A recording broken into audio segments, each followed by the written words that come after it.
Welcome to the Friends of Fantasy Benefits Baseball Podcast. I'm Justin Mason, lead fantasy writer and analyst at friendsoffantasybenefits.com. Joining me, as always, is Dave McDonald, but I'm not even going to let him say hi because, more importantly, joining us is his co-host over at the High Stakes Heat Podcast at RotoSaurus.com is Jake Halusker. Jake, welcome to the show.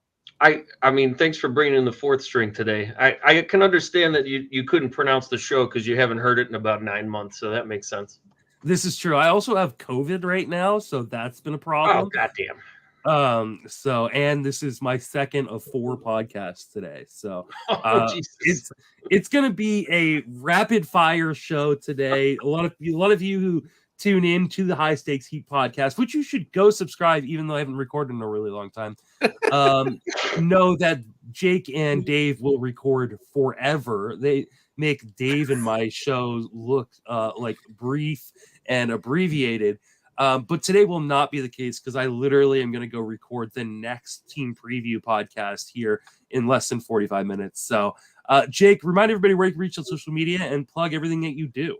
Just find me at the Dust Mite. I do NFBC drafts right now. We are recording a High Stakes Heat episode. I don't know when you're going to be releasing this, but we plan on recording Thursday the 12th. So you should see it on Friday the 13th.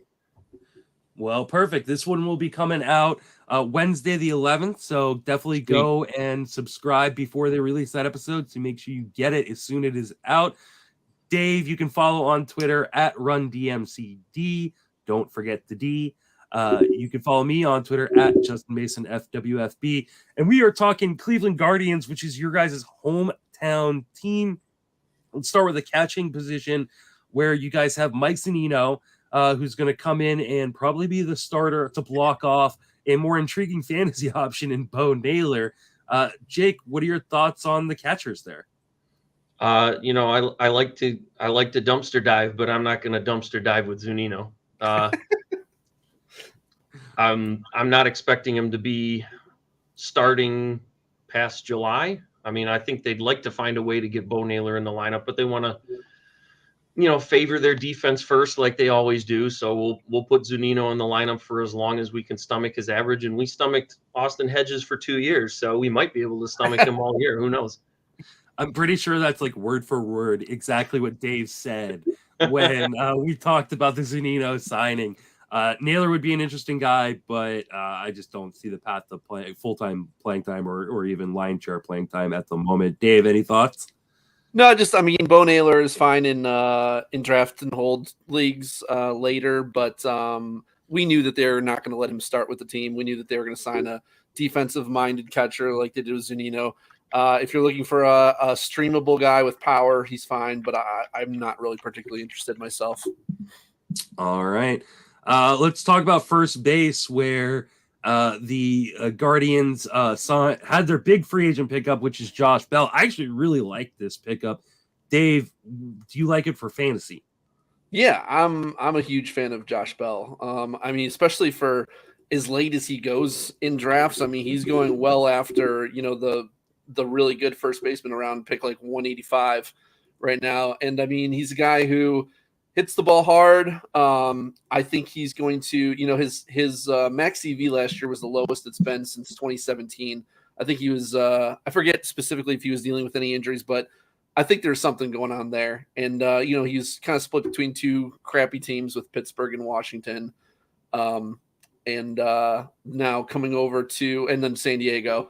And then I just think that they're going to play him every day. And I think he's going to have a bounce back year. And I think this is precisely the time where you pick a guy like that coming off of a slightly down year with only 17 home runs and a 266 average. But I think he'll be a stalwart in the middle of our lineup.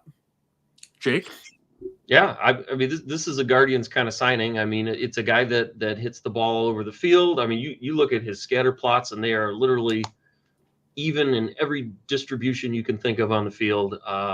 Hits the ball hard, walks a lot, doesn't K a ton. I mean, he's a Guardians kind of player, and he gets Josh Naylor out of the cleanup spot, and it allows Josh Naylor to hit the bench when a lefty's on the hill. I mean, it's it's a perfect signing for the Guardians, I think. And I like a decent amount of first baseman this year, but I know I'm going to have at least 1 or 2 shares of Josh Bell on my teams. Yeah, I completely agree, guys. I mean, first base is the most deep position in fantasy. I just did the first base preview tonight with Paul on the Sleeper and the Bust. It's super deep, but we both said we love Josh Bell this year at the price. I've got him like 3 or 4 ranks above where ADP has him right now in terms of my first baseman. So let's move over to second, where Andres Jimenez had a nice breakout season. Can we expect anything more from Andres Jimenez, Jake, or is this kind of like what we're expecting, which is fine? Yeah, if he hits 297 again, I don't know if there's much more upside. I like what he gave you last year, and he certainly ran plenty, and he probably will run more. Max EV's just kind of middling, and hard hit rates middling, and contact rates are kind of low, 73% overall. Zone contact solid. I mean, it's a little above league average, but I think 15, maybe 25 is what you can expect, but I don't see another 300 average. I think he was a little lucky with the BABIP last year. I can see him being more down in the 270 range, but he's okay. Honestly, I kind of think I like a lot of second basemen this year, and I probably will be shying away from Jimenez where he's going. I think he's going a little too high for what you're going to hope to get. Where are you at on Jimenez, Dave? Yeah, pretty much the same. I think that there's going to be some pullback for sure in the average department. I don't think he's a 300 hitter. I think he's probably more like a 270, 265, somewhere in that range kind of hitter. I also think that he might have outproduced his power a bit. Like Jake said, maybe closer to 15 homers. I think the one area that he could improve is steals, because he stole 20 bases in 23 attempts. The Guardians are going to run. Yeah. I think he got more and more comfortable as the year went on. The big storyline with him last year coming into camp was they were saying how he looked like a completely different guy than when he came over from the Mets in the trade. They said he looked a lot more confident and comfortable. And I think I can see him continuing to grow a little bit there, and maybe he has some more power in him, but I don't think we should be projecting that. I think if you look at 15 homers, 20, 25 steals with a 270-ish average, it's pretty damn good, but probably a little bit too high for where he goes, I think. Yeah, I tend to agree with you guys. I think the one other place that he can make gains in is in runs and RBIs, because he won't be coming in with kind of an ambiguous role again. He's going to have a full-time, lockdown role. So, yeah, a lot, while he played 140 something games, there were a fair amount of pinch hit, pinch run games earlier on in the season that will be full-time plate appearances. So instead of having runs and RBIs in the 60s, I'd expect him to have runs and RBIs in the 70s, maybe even the 80s. So plus a few extra stolen bases should offset that average. Ahmed Rosario is another guy who had a pretty nice season. What do we expect from him, Dave? Yeah, I like what he did last year. I think we can probably expect something along those same lines. I do think that there might be a little more power in there. They always talk about how in batting practice he's crushing home runs over the fence, and he did hit 8 in the second half last year. He had good steals. He was good for steals too. He only got caught 4 times in 22 attempts. I think he could run more. So I think you could see a slight uptick. I think, he's kind of similar to Jimenez, but with a better batted ball profile. I think he's going to have a better average. And then it just kind of depends on where he hits in the lineup. So he probably will have a better lineup slot than Jimenez too. So, if you're comparing them, I probably would rather have Rosario at his price relative to Jimenez. Jake, where are you at on Rosario? Yeah, I like how Dave mentioned the power possibility. Max exit velo is still very good. He's 115 plus, but the home run per fly ball rates are consistently low. So I could see there being a little bit of an uptick. I mean, I think 15 is possible. He's one thing he does do is play. I mean, they play him pretty much every day, hitting second, and he's been healthy for 5 years in a row, going all the way back to his Mets days. So he's a guy that you can count on probably getting 600 plate appearances, I think, pretty easily this year. Doesn't walk, but and it's still puzzling how he doesn't run as much as you think he should. A guy with upper 5%, sprint speed, and we've always waited for those steals to come. And last year he had 18, which was pretty solid, but he had 2 bigger steals back in his early career. So I hope with these a little bit shorter, or these larger bases, these shorter distances, he runs a little bit more, because with his speed, you'd think he'd have 25 to 30. But he's an all-around solid guy for sure. Yeah, I'm not as hopeful on the power as you guys. I think part of the problem is he's got an over 50% ground ball rate, a launch angle of 5 degrees. Unless he, tries to lift the ball, and maybe if he wanted to try to lift the ball, he could. But I don't know if that's really what he's even trying to do when he's at the plate. So I still think 10, 12 home runs, but I do think, Jake, you're right. Like, he is a fast guy. Like, he could take off, and maybe with the larger bases this year, he decides, or the team decides, hey, we're going to push it a little bit more on the base pass. I think he's just a very, very solid guy who's going to rack up a ton of plate appearances. And that's something you want. You want a guy who's going to help your team just rack up those plate appearances. For sure. Just turned 27. He's got 5 full years in the bigs. I mean, dude's got a lot of experience. Maybe he will finally let it fly. Who knows? Yeah. And he's got free agency right around the corner. Yeah. So he's going to want to get paid. He's a free agent in 2024. Jose Ramirez, I don't know what you can say about him other than I guess for me, he is the number 1 player I'm drafting in fantasy this year. He is the first guy on my board. Dave, you've already said that Ohtani is the number 1 guy on your board. Jake, is Jose Ramirez the number 1 guy on your board? He has edged out Trey Turner this year. Yeah, I am in that boat now, and that's more because of the power steal upside and the consistent solid average, the high end counting stats, and the fact that third base, outside of the first 5 guys, I'm not terribly thrilled starting anybody else. So yeah, Jose's number 1 for me, and I've taken him in 2 drafts out of 4 so far at 3 and 4. So I haven't had to use a number 1 pick on him yet. Nice. Dave, you love Jose Ramirez, right? So we don't even talk about it. Yeah. No. Yeah. I think he's plenty worthy of going, top 2. So yeah, he's good. And he played through injury 4 months last year too, and still had a really good a monster. Yeah. Do we care about Gabriel Arias or Tyler Freeman at all? Not really, no. Not in terms of this year at least. I think Arias has some skill, but I don't think he's going to get much of a shot unless we need him.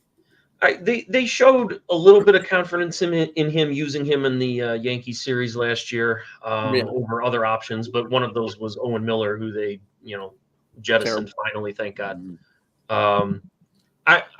It's entirely possible that they platoon him with Naylor at first, because we really do have to get Naylor out of the lineup against lefties. Now, is Arias anything we should worry about this year? Probably not, unless Naylor gets hurt again or something like that. Yeah, Paul and I were talking about Naylor earlier, and I said that I think there's another move that needs to happen for Cleveland, like a bring in Robbie Grossman as a platoon partner, or someone who can hit lefties. Let's also keep in mind Josh Bell, who's probably going to start as our DH, because they might play Naylor at first, and Josh Bell. They can put Josh Bell in against lefties and then put Will Brennan. Yeah, they can put Brennan in DH. Will Brennan should absolutely be playing over Gabriel Arias. Yeah, Will Brennan is a legit good player. Yeah, and they showed confidence in him as well last year at the end. So, well, let's talk about Will Brennan then a little bit as we move to the outfield. What what makes him a good player there, Dave? He's got that contact profile. He doesn't strike out. He walks a lot. He hits the ball pretty well. Only 5% barrel rate, but 42% hard hit rate, 108.8 max CV. I mean, he's never going to be like a big power hitter, but he's got like that. He's got 15 homer power, and he can steal 20 bags too if they let him run. So he was only 2 for 3 last year, but that was only in 45 plate appearances. And I know they really only hit him versus righties, but he can hit lefties too. So if given the opportunity, he can be a full-time player.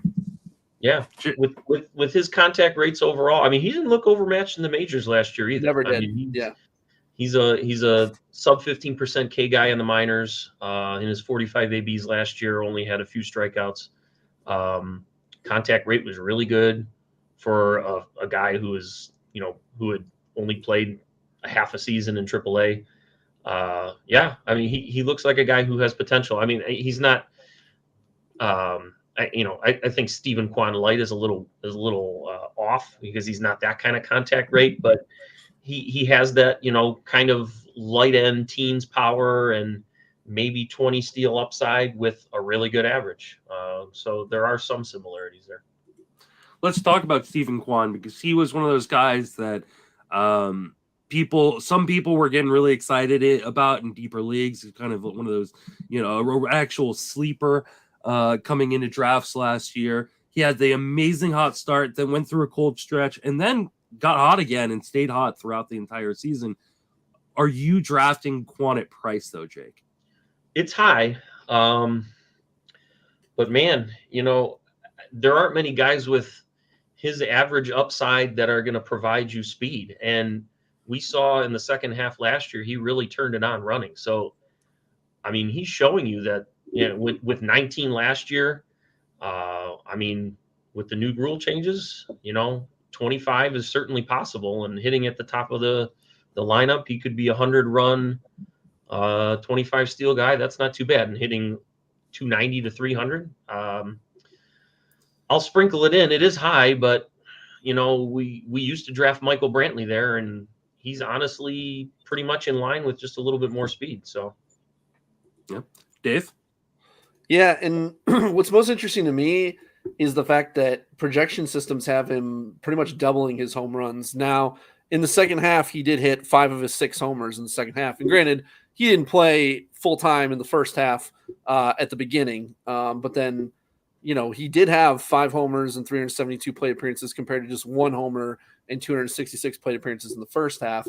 So if he can hit even like 10, 12 homers to go with 20 plus steals with a 300 plus average, I mean, you got to pay attention to that. You might, ideally you want more power, but it's really tough to find, at least you're getting that speed with the average. So it's not empty average. So I think you can definitely go with some team builds with him. Yeah, I absolutely agree with you guys. I'm really interested to hear what you guys think of Oscar Gonzalez though, because man, he hit the ground running. From the moment he was called up, he was a very, very exciting player at a position you guys really needed help at in the outfield in Cleveland. I have some concerns about some of the underlying skills. Dave, do you? Yeah, I get it. I mean, because obviously he hit a lot of ground balls, 51% ground ball rate. And his StatCast, like the hard hit rate was about 40%. The barrel rate was only 7.3%. The max CV though was 113, which is good. And this is a guy who, in the minors, excuse me, in 2021, he hit 31 homers. So this guy has power. And he doesn't strike out a lot. He also doesn't walk. So he's kind of a free swinger.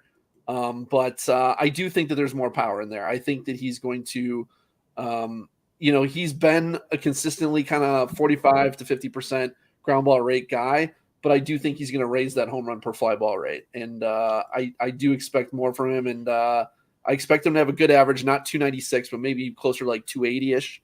I'm still a fan. And I think that he's a big dude. He's strong.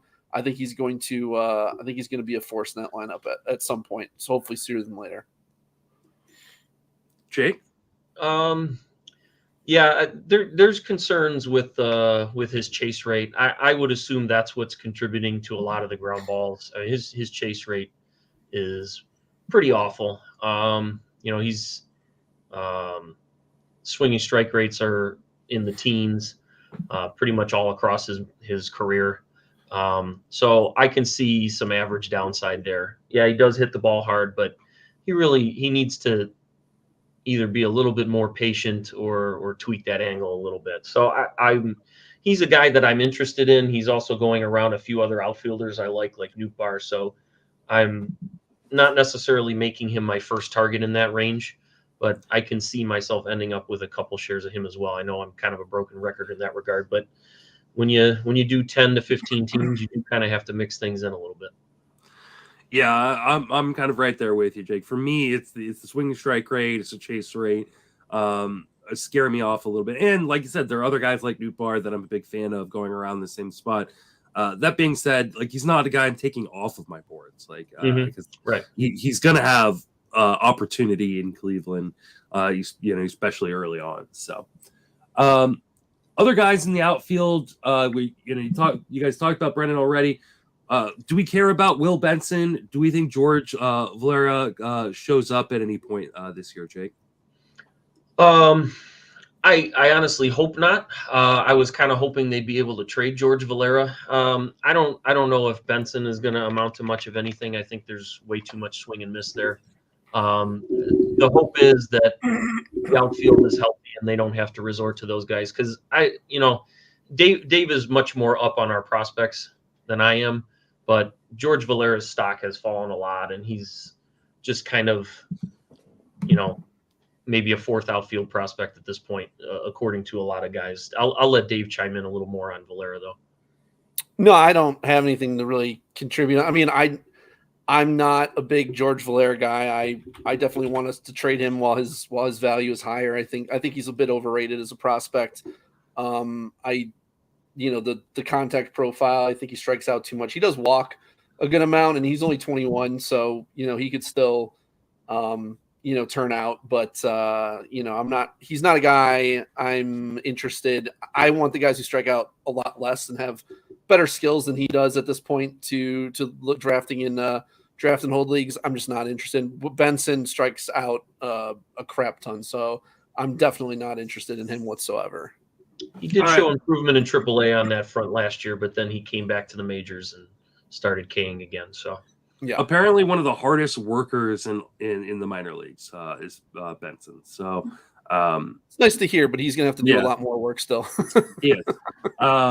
Let's talk starting pitchers. You did forget one player that we got to talk about, Josh Naylor. Oh, sorry. And I actually forgot one more important player, which is Miles Straw. Yeah. Absolutely. That's okay. We can forget about him. It was a guy that people were targeting for speed last year. Not us. I can't say that. I had a couple shares. Yeah, I had him on a couple teams. I wanted no Straw. This year he is much, much cheaper. Are you going to take the discount, Jake, since you took a couple shares last year? No, I'm not bothered. I mean, there's no way he's getting out of the 9 hole, and he showed he couldn't hit his way out of a wet paper bag. So I don't think there's any point. All right. Josh Naylor there, Dave? Yeah, Naylor I am interested in. He's probably only going to be a platoon guy, but I mean, this guy hits the ball very hard. I was doing a little bit of research into the pull rates with the new rules, with the shift ban and everything. And he had a 196 BABIP last year versus the shift. Expected batting average on those balls is 353, 350 expected WOBA. He had 103 times that he was shifted on when he hit either a ground ball or a line drive. So on those where he had a 196 average on those. So without that, I'm expecting it to go pretty well for him. And he improved his launch angle. He had a fly ball, jumping fly balls last year. He tailed off slightly in the average category in the second half, but I think this is a guy who can hit like 260, 265 with he's got a lot of power. He can hit 25, 30 homers. And he's just, the only problem is that he's probably going to be sitting against lefties. But I do like him a good amount this year. What about you, Jake? Yeah, for me, he's a DC guy. I don't like drafting guys that I know are going to platoon in a fab league. So that's more of a in-season kind of stream thing if I can. So I like him in DCs though, because you're going to have other options and you won't have to worry about managing a roster of just a 7-bench player with platoon guys. Yeah, I like Naylor a lot, and I do think he should be in a platoon. But right now, as currently constructed, I think they need another bat to platoon with him because I don't think that they have the platoon partner on the roster right now. We've shown that our standards are very low, though, Justin. And that's my fear. So my fear is that he becomes that low standard way too often against lefties, which drags down his batting average, which hurts him. So that right now I got him projected for 500 plate appearances. I don't want him getting to 500 plate appearances. Yeah, I feel much better about him being at like 420, 430, and not getting those 70 or 80 plate appearances against lefties. So I'm probably going to avoid Naylor. He's not not off my draft list, but definitely not someone I'm targeting. Not likely going to be hitting more than 6 now. I mean, unless they decide to go Bell Naylor back to back, but they probably should put Jimenez in between them. Now, if you have a league in which you have a category of knife skills, Josh Naylor is always the guy to draft. Accidental knife skills, allegedly. Yeah, if you don't get that reference, Google Josh Naylor and knives. Stone Garrett is still in the National League, far away. All right, moving right along. Let's move into the rotation. Shane Bieber. Is he a stud that you're drafting there, Jake? He's not the 2020 stud, but he still showed the walk rate. The velo is almost back to where it was, not quite, but his last couple starts last year, he was perking up a little bit in that department. So going in the 4th round, I'm not opposed to it. I have taken him in one spot out of 4 or 5 so far. There's so many pitchers this year in the first 5-6 rounds that I'm interested in, though, that I'm not going to be overexposed. But, yeah. I mean, you're not paying a 2nd-round price tag for him like you were 2 years ago. So you can deal with him getting 8.5K per 9 as opposed to the 10 you would probably want from a guy in the 2nd round. So if he's your SP1, you can go Bieber Gausman and you can be really happy with that. Yeah, absolutely. Dave? Yep, pretty much what Jake said. He was closer to 9. I mean, he's at 8.9K per 9, so it's I think that is the baseline of where he's going to be unless he can up his velocity again to where it was before. Obviously, you dropped down to down around 91 last year when he used to be 93, 94 before that. But I talked to Nick Pollock about this when we were on our podcast before. I think it affected him less than other guys when they have a velo drop because of the fact that he's always had a bad fastball. Mm-hmm. So, it didn't really affect his effectiveness because his fastball wasn't good anyhow. I mean, obviously the fastball got worse, like 10% swinging strike rate down to a 6.5% swinging strike rate. But his slider and curve are so good. They're still stellar. Both of them have 22% swing strike rate. So he's got 2 phenomenal off-speed pitches, and he was never relying on his fastball to be that pitch to get guys out. So if Bieber slips a bit, I'm all over him. All right.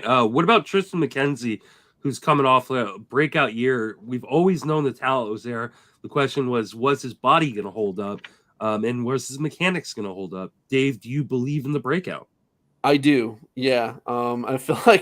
I feel like I'm sounding like a home honk because I keep saying but no, I really we'll get to Zach Plesac eventually. Yeah. Yeah, I mean he took a pretty large step forward last year, and I am a believer. Watching him, you could just it's he looked like he was commanding the ball better. Control was better. He's similar to our other guys where he's got those off-speed pitches that he can rely on. That slider curveball combo again. So he's got a really good curve. He doesn't have the slider that Bieber has, but I think that they're there could be another level there. I mean, well, I'm saying that I think his results were, even though they weren't fully backed, I think he's probably going to be, I think his ERA will be closer to his ERA rather than his xERA. So I think McKenzie will be closer to a 3 ERA pitcher than like a 3.7 ERA pitcher. Jake? I felt really good about McKenzie last year. I loaded up as much as I could, and this is one of those times where you bet on talent and it works out, because all he really needed to do was tidy up his walk rate. Everything else looked really good going into last year. I mean, he basically halved his walk rate from 2021 and pitched pretty much a whole season. That was the key. We were curious about his control and his durability, and he answered both of those concerns last year. And he's not cost prohibitive still this year. He's not going in that 5th, 6th range. He's just below that. So he could be your SP2, and you could be happy with that also, with how many options there are. He's comparable to a lot of them. We've now had 2 straight seasons of Cal Quantrill out pitching his peripherals and being ignored in fantasy. Is it time to start giving Cal Quantrill some respect, Jake? I think that's a question for you. You're the Cal Quantrill guy, aren't you? I mean, I like him as like a back of your rotation innings eater. Where he's going is fine. Like, he's still going where he was last year, and he's still super disrespected. You just have to have the right build for your team in order to put him on. I mean, how many times were we going to the waiver wire in 15-team leagues and like, oh my God, I'm about to get Gombered, or I'm about to pick up this guy. If you had Cal Quantrill for 186 innings last year, you would have felt pretty good, in spite of the fact he doesn't give you many Ks. Am I drafting that? Probably not. I'm probably looking for the next Cal Quantrill, but in a 7-man bench, it really doesn't make you feel thrilled to have Cal Quantrill sitting on it all season. Yeah. He's another guy that in DCs he's money, because there are going to be plenty of matchups that you can throw him in for, and he's your 8th or 9th starter, and then you're going to take another 7 or 8 after that. So he can be mixed in whenever you need. His Sierras are consistently leagues above his ERA. So, man, I don't know if he's Matt Cain or what, but it could all come crashing down at some point. You're not going to get more than 7K per 9. So yeah, he's a guy that you throw in probably 15 to 18 times a year in a DC. I'm not targeting guys like this in a main just because my picks from round 20 to the end, I'm taking shots on a lot of things, and I don't want to just get a blah. But there are leagues for him. All right, Dave. Is it time for Zach Plesac to finally deliver upon the promise you have given us? No, fuck no. God, please get rid of him from my team. I mean, no, that was just something I was flat out wrong about, and it happens. He looked like he was going to take a step forward with that with the velo. Didn't happen. The maturity is that of a 12-year-old. I frankly have to imagine that the Guardians are trying to do everything they can to get him off the roster, because he's not their kind of guy. And I just don't see that. I don't really see him pitching for us this year, to be honest with you. And if he does, I think they're going to still try to find any reason they can to replace him. We have a lot of guys close who are in the minors who can come up, and there's been some talk about maybe acquiring someone. So I don't know. I know with Bieber kind of coming up on the end of his contract, it doesn't sound like he's going to resign here. So I think the Guardians are open to adding a starter possibly at some point. Well, we have some potential options to replace him. Cody Morris is. Are we going to skip Aaron Savali now? Oh, sorry. I did skip Aaron Savali, and that's my bad, because I like Aaron Savali a lot. I think he's actually one of the most underrated guys in this rotation. Dave, what are your thoughts on Aaron Savali? Yeah, I mean, he's a guy who I think is actually low-key really good and just hasn't been able to stay healthy.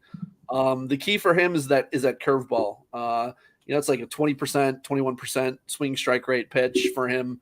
The cutter is solid too.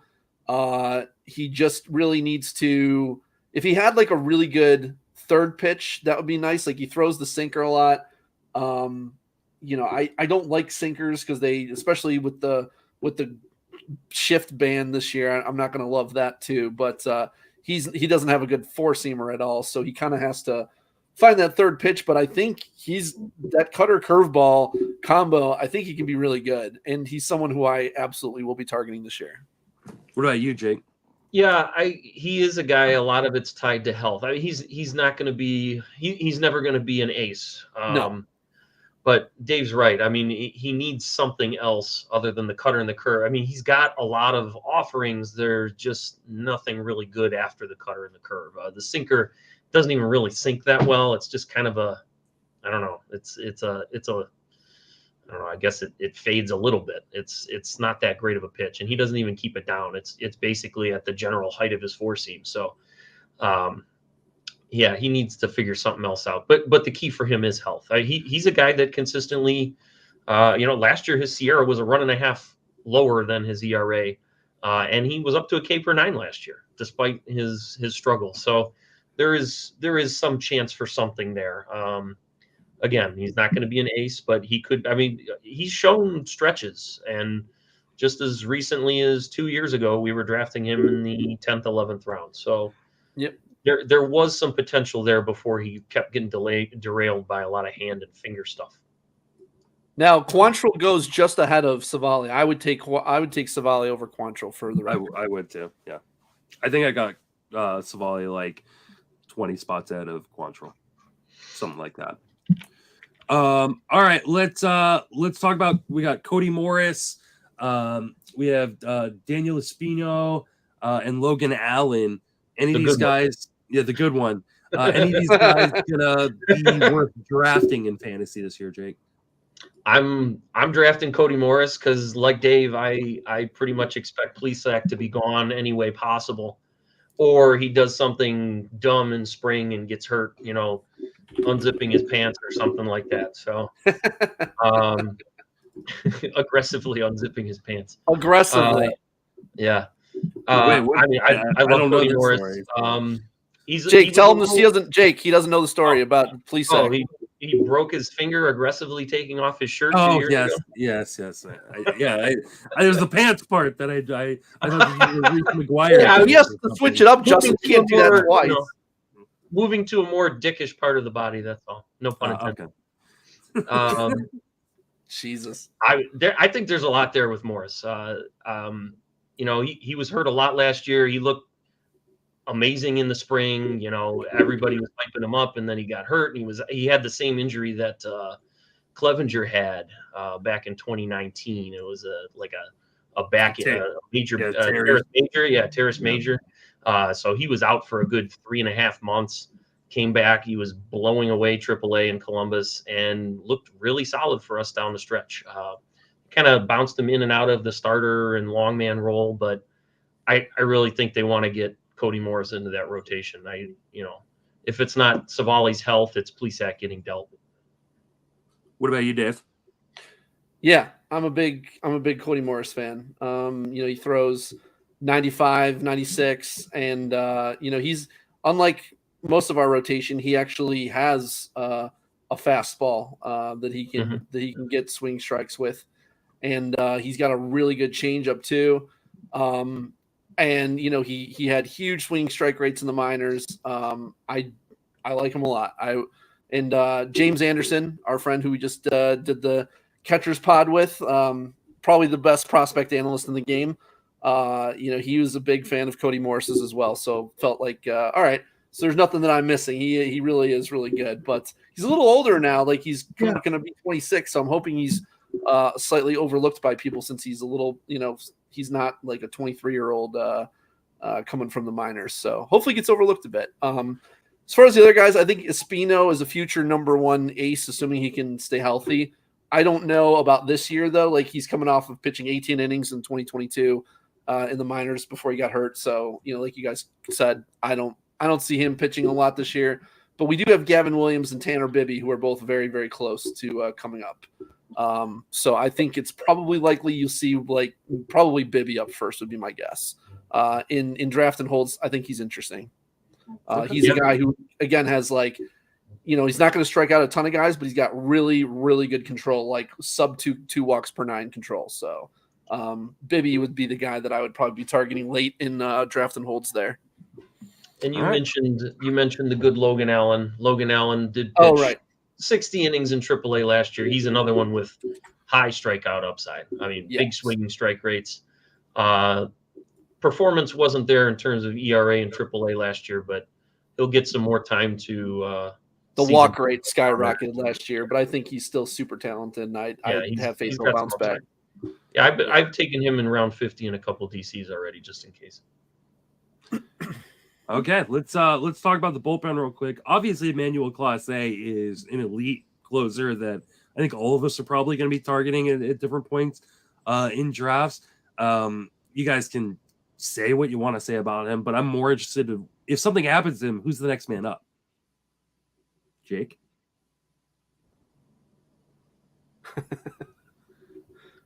I cut out there for a second. I missed it. Sorry. Clase, who would be the next man up? I mean, the obvious choice is Karinchak, but I don't know. He's just so volatile. I feel like Trevor Stephan would be the guy for me, just because he's right-handed. Sam Hentges was stellar last year when they moved him to a relief role, but he's a lefty, so I don't know and he's probably our only lefty in the pen. So honestly, if I had to take a handcuff, it would probably be Stephan, but I don't see the need, honestly. All right. Dave? Yeah, exactly what Jake said. I think it's Stephan. Karinchak just doesn't have unless he gets his walk rate under control. I mean, if he does that, Karinchak is a prime closing kind of guy. Like, he's got the wipeout slider. He's got phenomenal stuff, but I don't think they'd trust him with the 9th inning unless he proves it over a long period of time first. Similarly, Hentges and Stephan are their two most trusted relievers after Clase, but Hentges being a lefty, I just think that Stephan is the more likely choice there, and they're both really, really good. So, but like Jake said, I don't think there's much reason to bother. They're not going to go away from Clase. Clase's young, he's healthy. It's hard to imagine there being a reason to hold anybody else. All right. Well, that's going to do it for this episode. Jake, thanks so much for joining us and keeping it under 45 minutes. We did it, buddy. We did it. We fucking did it. See, now, granted, we had to wait very much. Yeah. We had to wait 15 minutes for Jake to get his ass on here. Yeah. But, And my mic still doesn't work, but we got it done. And I better didn't talk very much, which is probably what the listeners wanted anyway. So, Jake, remind everybody where you can reach on social media and plug what you got going on. All right, you can find me at the Dust Mite. Just find me in the NFBC room right now. Where Dave and I are going to record a show 2 days after the day after this comes out. So, and that's RotoSaurus High Stakes Heat. Check out RotoSaurus High Stakes Heat. We'll have an episode dropping probably Friday morning. Boom. Dave? Yep. Run DMcD, add that D on Twitter, and same thing. I'm looking forward to getting back in the saddle with Jake and doing some high stakes heat, getting ready for the season. And you can find me on Twitter at Justin Mason FWFB. Email me or the show, friendswithfantasybenefits@gmail.com. Keep those 5-star reviews coming. We've gotten a handful of them. Really, really appreciate. Did we? Yeah. We've gotten 4 or 5 5-star reviews.